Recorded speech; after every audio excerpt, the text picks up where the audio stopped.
Panji Gumilang ini adakah pelanggaran hukumnya atau tidak ataupun seperti apa? Sudah bergabung bersama kami untuk berbincang pagi hari ini Pak Abdul Fikar Hajar yang merupakan pengamat hukum pidana. Selamat pagi Pak Fikar. Selamat pagi, Mbak. Oke. Pak Fikar, sebelumnya Ya, pasti ya sudah tahu dengan kasus Pondok Pesantren Al Zaitun ini dengan Panji Gumilang. Tapi kalau dari pandangan Pak Fikar sendiri, seperti apa sih mengenai keberadaan Ponpes Al Zaitun ini? Apa yang diajarkan oleh Panji Gumilang ini menurut Pak Fikar masuk unsur pidana atau tidak? ya. Oke. Apa namanya? Sebenarnya sepanjang apa yang dikemukakan itu tidak dikemukakan secara publik gitu ya, itu bisa menjadi urusannya eh, institusi masing-masing gitu ya, urusannya institusi masing-masing. Tapi ketika itu dikemukakan kepada publik gitu ya, dan eh, masyarakat mengetahui semuanya, maka disitulah terjadinya sebenarnya unsur pidananya gitu ya. Ada semacam penodaan terhadap agama. Gitu ya. Tadi seperti disebutkan tadi, umpamanya ada wanita bisa jadi imam ya, kemudian ya beberapa hal yang tadi dikemukakan itu kan sebenarnya bertentangan dengan ajaran-ajaran agama Islam sebenarnya. Ya. Ya, artinya meskipun ada pihak juga yang menafsirkan itu ada di level penafsiran gitu ya, Hmm. tetapi secara umum ya itu sudah masuk pada semacam ajaran perintah gitu loh. Nah, itu karena itu kemudian ketika ada yang lain dari itu ya, umpamanya menganggap Al-Qur'an itu hanya omongannya Nabi Muhammad gitu ya, bukan bukan kalam ilahi atau firman Tuhan gitu ya. Nah, Terkini itu 10 juga menit. satu pelecehan atau satu tindakan penodaan tersendiri terhadap agama. Nah, karena itu menurut saya apa yang dikemukakan sudah memenuhi unsur pidana ya, dalam hal ini Hmm. adalah penodaan terhadap agama sebagaimana Hmm. diatur di dalam pasal 156A ya, Hmm. penodaan yang dilakukan terhadap agama tertentu yang diakui di Indonesia. Ancamannya lumayan 5 tahun ya, artinya Hmm. bisa menjadi dasar untuk penahanan seseorang dalam proses penegakan hukumnya. Dalam hal ini adalah penyidikan. Begitu, Mbak. Oh, berarti apa yang dilakukan oleh Panji Gumilang ini di mata hukum sudah masuk dengan kategori penodaan atau penistaan agama dan ada pasalnya tadi yang Pak Fikar sampaikan dengan hukuman maksimal 5 tahun, begitu ya Pak? Nah, Betul. eh, kalau kita ngomongin, ini kan ada orang-orang juga yang mengatakan bahwa ini hanya berbeda penafsiran dalam Tafsiran. iya, penafsiran dalam melakukan agama ataupun ibadah saja begitu ya. Tapi kan ada Ya. juga nih Pak, kemarin yang beredar bahwa di Al Zaitun ini ada yang mengalami pelecehan seksual di Al Zaitun. Nah, tapi ini kan masih belum ya Pak, masih belum Pak Fikar. Tapi apakah nanti ini Ya. bisa menjerat Ponpes Al Zaitun ini sendiri sebagai pondok pesantren keseluruhan atau nanti hanya oknum-oknumnya saja, Pak? Ya. Subjek hukum pidana itu ada dua, Hmm. orang dan badan hukum gitu ya. Orang dan badan hukum. Badan hukum itu bisa PT, yayasan ya, Hmm. atau komunitas tertentu gitu. Tetapi Hmm. eh, sangat sulit menempatkan sebuah badan hukum itu sebagai tersangka atau terdakwa ya. Hmm. Nah, itu yang agak sulit karena apa? Harus ada, umpamanya begini, siapa Hmm. pemegang kekuasaan tertinggi di dalam satu badan hukum? Kalau PT, umpamanya perseroan terbatas, itu di dalam anggaran dasarnya ada yang namanya RUPS gitu. Hmm. Nah, kalau sebuah PT atau sebuah badan hukum itu akan dijadikan tersangka atau Hmm. terdakwa, gitu ya, maka harus ada pembuktian bahwa PT itu memang secara resmi memerintahkan atau untuk melakukan satu tindakan melalui RUPS-nya itu. Nah, itu kan agak sulit gitu ya, Berarti melacak prosesnya tuh apakah masih panjang begitu ya, panjang. Pak? Oh. Nah, tetapi terhadap orang itu bisa gitu. Itu agak Hmm. mudah. Ya, artinya untuk dalam hal ini umpamanya Panji Gumilang itu yang beberapa kali secara terbuka dia menyatakan Mm-mm. apa ya kalimat-kalimat yang apa bisa dikualifikasi sebagai eh, tindak pidana sebenarnya ya Mm-mm. pelecehan terhadap agama atau penodaan terhadap agama. Nah, jadi Ya. kalaupun ada penindakan hukum, maka menurut saya hari ini hanya bisa dilakukan pada personal-personalnya. Dalam hal ini Mm-mm. adalah umpamanya seperti Panji Gumilang. Di luar itu kan kita Mm-mm. juga tidak melihat kan. Maksud saya tidak melihat ada oknum lain selain Panji Gumilang, ya, selain Abdus Salam alias Panji Gumilang itu, ya, Mm-mm.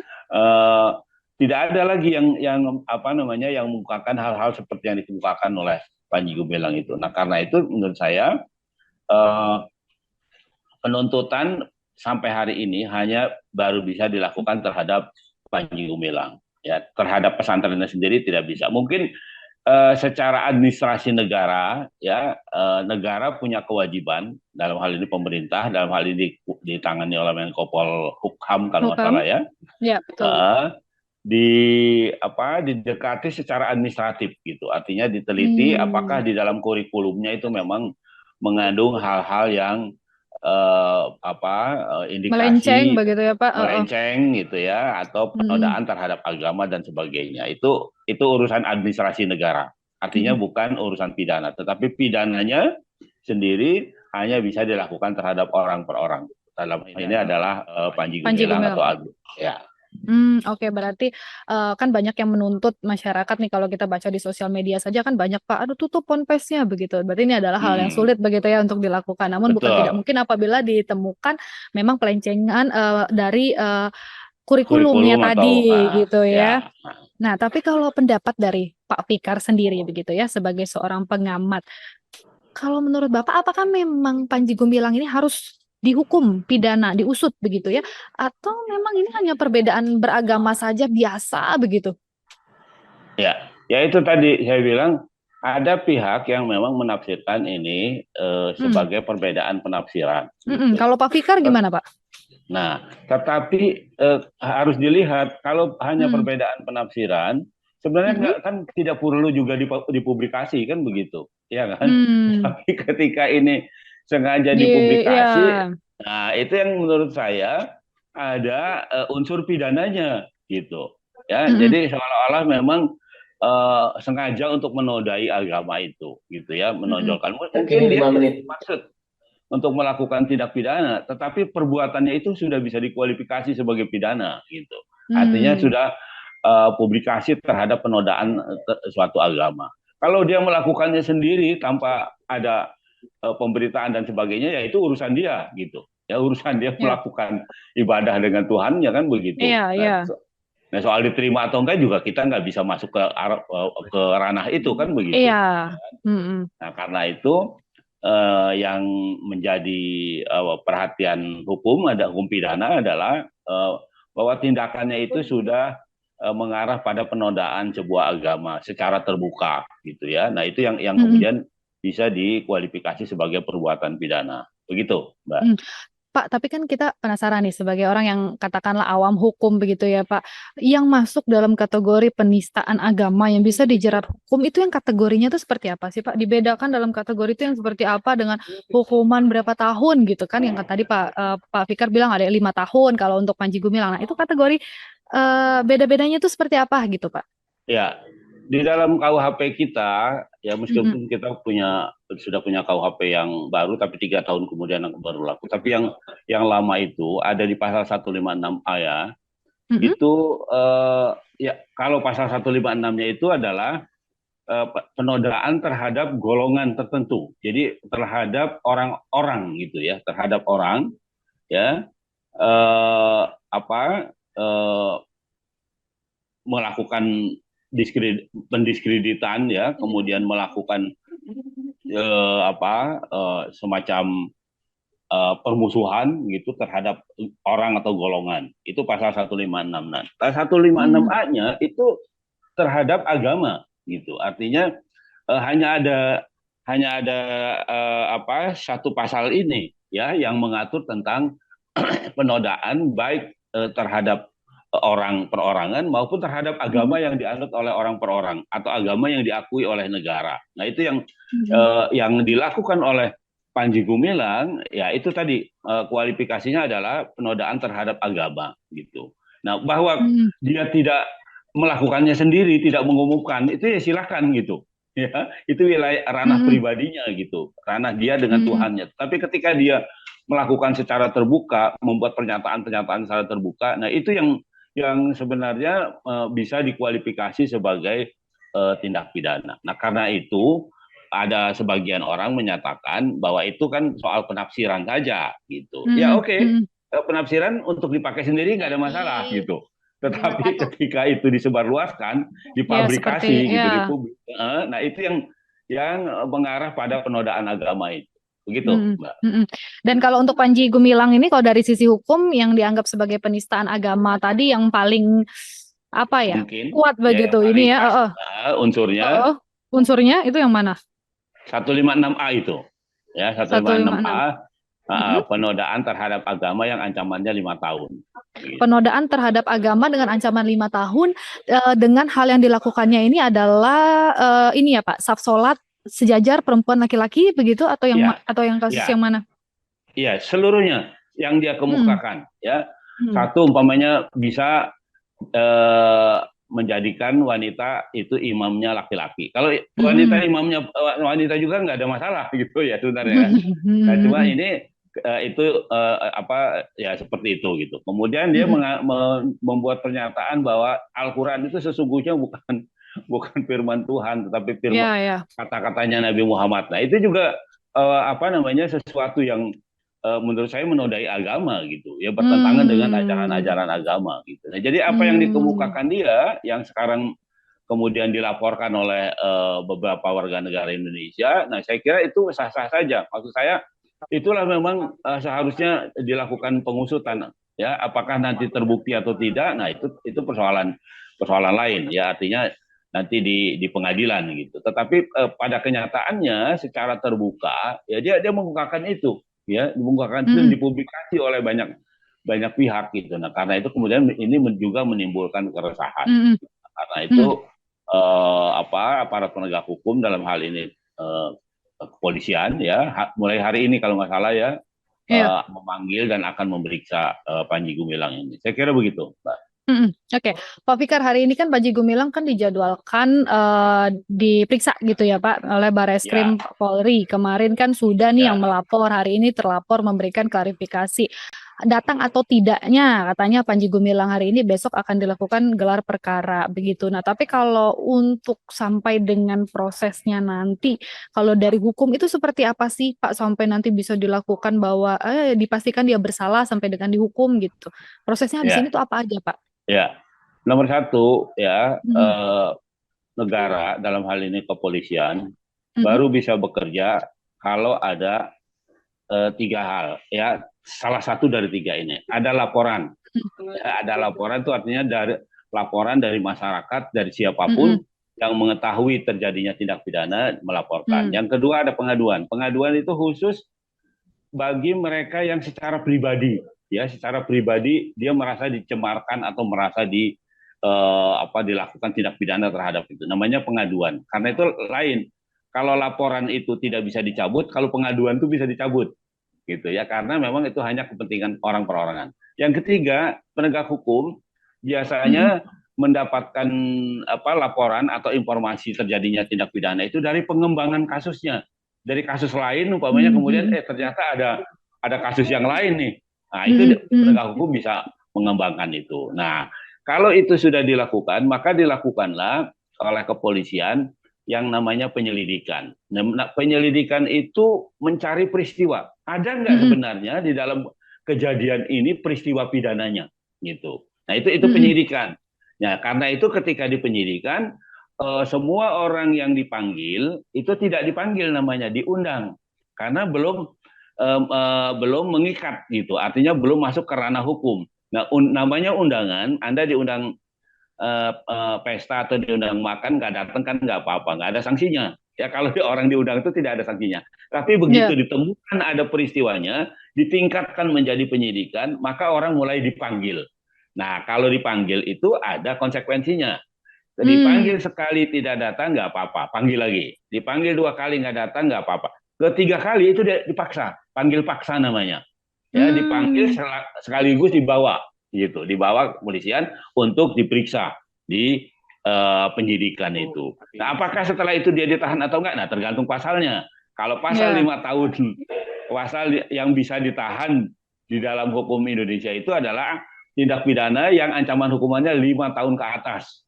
Ya, jadi dari 5 tahun ke atas. Atau tindak pidana yang ancamannya di bawah 5 tahun, tetapi di dalam undang-undangnya disebutkan bisa ditahan gitu. Nah itu atau seperti itu. Tapi kalau yang secara umum, tindak pidana secara umum itu 5 tahun ke atas, itu bisa ditahan. Hmm. Nah itu Oke. penyidikan. Nah kalau penyidikan udah selesai diserahkan kepada kejaksaan, kejaksaan membuat Hmm. dakwaan, dakwaan dibawa ke pengadilan, disidangkan, diperiksa saksi-saksinya, nah Hmm. baru kemudian dilakukan penuntutan. Terdakwa juga punya hak untuk membela diri, ya mengajukan saksi yang meringankan dia, kemudian mengajukan ahli juga, dan juga melakukan pembelaan. Nah, baru kemudian setelah proses itu pengadilan memutuskan apakah dia terbukti bersalah atau tidak. Nah, jadi bersalah atau tidak itu seseorang akan ditentukan oleh putusan pengadilan gitu. Dan Hmm. putusan pengadilan pun ada 3 tingkat di Nah, putusan apa tuh, Pak? pengadilan negeri. Hmm. Nah, pertama adalah putusan pengadilan negeri. Hmm. Kalau seseorang tidak puas dengan putusan pengadilan negeri atau jaksanya juga tidak puas, bisa banding namanya. Nah, banding itu naik banding ke atas ya, ke pengadilan tinggi. Nah, nanti diadili lagi di pengadilan tinggi. Tetapi di pengadilan tinggi itu yang diadili berkasnya saja. Jadi hakim pengadilan tinggi hanya membaca berkas. Ya, dari situ Hmm. kemudian diputus pengadilan tinggi. Baru Hmm. keluar putusannya. Kalau pengadilan tinggi merasa bahwa ini kurang adil, bersalah tapi Hmm. putusannya kok ringan, ditambah oleh pengadilan tinggi umpamanya, boleh, atau dikurangi boleh, atau dibebaskan juga boleh, gitu ya, tergantung pengadilan tinggi. Nah, kalau kemudian terdakwa atau jaksa masih keberatan dengan putusan pengadilan tinggi, bisa naik lagi 1 tingkat, namanya kasasi ke Mahkamah Agung. Oh. Oke. Nah, Mahkamah Agung ini berbeda, dia tidak memeriksa lagi fakta persidangannya, tetapi dia hanya memeriksa apakah pengadilan negeri dan pengadilan tinggi sudah benar menerapkan hukumnya. Nah itu jadi yang diperiksa oleh Mahkamah Agung itu bukan Hmm. bukan persidangannya, bukan fakta-faktanya gitu, tetapi bagaimana pengadilan negeri dan pengadilan tinggi menerapkan hukumnya itu salah atau tidak, keliru atau Hmm. tidak.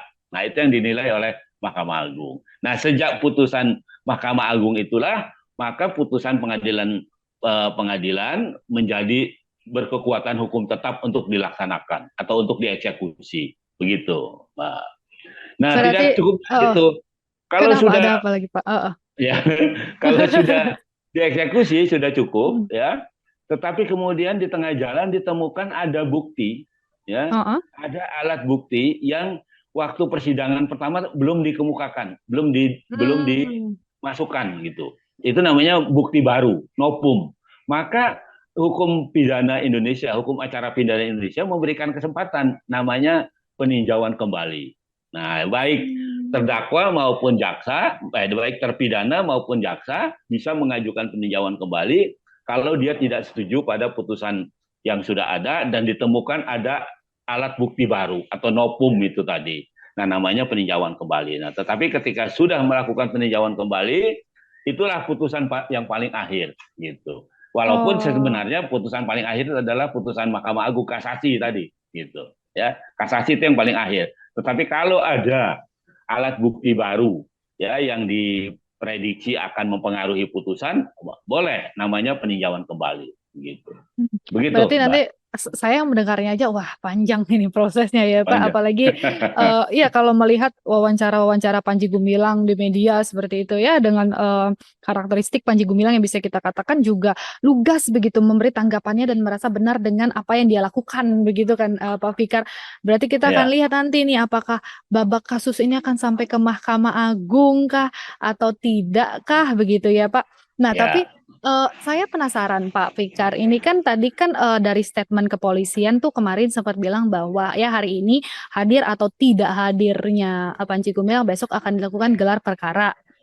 Ya, Untuk kasus seperti ini, Pak Fikar, untuk kasus penistaan agama atau penodaan agama seperti ini, gelar perkaranya itu seperti apa sih Pak nanti yang akan dilakukan? oke. Nah, Hmm. gelar perkara itu melihat apakah satu perkara ini sudah memenuhi semua persyaratan untuk diajukan ke pengadilan, gitu Mm-mm. ya, penegakan hukum di sini. Nah, eh, apa namanya, pemeriksaan terdakwa itu bagian akhir dari penyidikan. Karena sesungguhnya penyidik itu sudah menemukan dengan dia memeriksa saksi-saksi, dengan dia memeriksa ahli, dengan dia Mm-mm. memeriksa surat-surat, sebenarnya sudah terbukti. Karena itu kalau pun terdakwa diperiksa, dia itu bebas. Dia mau ngaku silakan, tidak mau Hmm. mengaku pun tidak apa-apa. Karena Oh. alat buktinya sudah ditemukan Hmm. oleh penyidik gitu. Jadi dia dipanggil, dia datang kemudian memberi pengakuan, syukur, menolak juga, umpamanya tidak mau datang atau datang tapi tidak mengakui juga nggak apa-apa. Mm-mm. Itu haknya dia, Ah, hak gitu. ingkar namanya. Tetapi penyidik sudah menyimpulkan dengan gelar perkara ini, mengecek kembali ya bahwa ini sudah ada tindak pidana yang bisa dibawa ke pengadilan. Jadi tidak tergantung pada keterangan terdakwa. Ya, keterangan terdakwa Hmm. itu hanya pelengkap saja, ya diperlukan alat bukti juga. Tetapi itu tadi saya bilang, apa, pengakuan atau pengingkaran tidak berpengaruh terhadap jalannya perkara ini. Begitu. Nanti ujungnya atau akhirnya adalah pengadilan yang akan menilai apakah pengingkarannya itu didasarkan pada pembuktian atau tidak, atau justru memperkuat bukti-bukti yang diajukan oleh jaksa umpamanya untuk mendakwa dia sudah melakukan tindak pidana. Nah, seperti itu, Mbak. Artinya kalaupun dilakukan gelar perkara besok, sebetulnya Panji Gumilang tidak diwajibkan untuk hadir ya Pak. Gelar perkara kan tetap bisa terlaksana begitu ya? Ya, Pak, kalau panggilan wajib itu tadi saya bilang ya. Oh, oh. Tersangka itu kalau dipanggil sekali nggak apa-apa, dipanggil lagi Sampai 2 kali, 3 kali begitu ya? sampai 3 kali diangkut, Hmm. Diangkut dipanggil ya. paksa istilahnya gitu ya, dipanggil Baik. paksa dibawa gitu. Oke. Pak, kemudian kalau dengan hukum administrasinya sendiri kepada Yayasan Pendidikan Islam ini yang mengelola pesantren Al Zaitun dan juga sekolah-sekolah madrasah yang dikelola oleh Kementerian Agama ini seperti apa, Pak? Ya, secara administratif ya negara, Mm-mm. pemerintahan dalam hal ini bisa Mm-mm. mengkoreksi itu ya. Kalau masih bisa dikoreksi umpamanya tidak terlalu parah ya dikoreksi ya. Artinya Mm. di mungkin bersama tidak hanya Menko Polhukam tapi juga bersama-sama Menteri Pendidikan ya, bersama-sama kementerian lainnya akan mereview itu gitu ya, mereview kurikulum atau Mm-mm. pelaksanaan administrasi pendidikan di Al Zaitun itu. Nah, kalau ditemukan penyimpangan, nomor satu kewajibannya adalah meluruskan, gitu, ya. Nomor satu meluruskan. Kalau tidak mau diluruskan juga, umpamanya, ya terpaksa dicabut izinnya, gitu ya. Artinya dibubarkan itu sekolah, gitu, ya, dibubarkan. Hmm. Tapi itu saya kira sesuatu yang masih lama, masih jauh lah itu, ya. Saya kira sepanjang memang kalaupun ada ya bisa jadi kan nggak ada, itu hanya koar-koarnya Panji Gumilang saja kan gitu Iya, ya kan, iya biasa jadi betul. di pendidikannya ya biasa saja sebenarnya Biasa aja seperti ya. pendidikan yang lainnya Mm-mm. gitu ya, bisa jadi kan Mm-mm. seperti itu. Nah karena itu sebuah satu yang masih masih panjang, masih harus kita lihat ke depan, dan saya yakin bahwa apalagi ini namanya pendidikan agama ya, teman-teman guru-guru agama itu juga punya pegangan dan punya apa namanya apa tafsir sendiri atau punya pedoman sendiri dalam melaksanakan pengajaran agama terutama ya terhadap para muridnya. Saya kira begitu. Baiklah Pak Fikar, berarti kita akan nantikan bersama nanti seperti apa begitu ya Pak hasil pemeriksaan dan hasil kerja dari tim investigasi terkait dengan Panji Gumilang ya dan kontroversinya dengan kasus dugaan penodaan agama. Terima kasih Pak Fikar untuk informasinya hari Oke, ini ya. Nanti kita oke, ngobrol-ngobrol lagi kalau sudah ada updates-nya. Terima kasih Pak Fikar oke. untuk waktunya. Yuk, Selamat sama-sama. pagi. Selamat pagi. Saya Lip ya. Iya, terima kasih Pak Fikar. Oke. Iya, dan saudara itu dia tadi ya, kalau kita ngobrol-ngobrol bareng sama pengamat hukum pidana Pak Abdul Fikar terkait dengan kasus Panji Gumilang ini yang memang bisa dihukum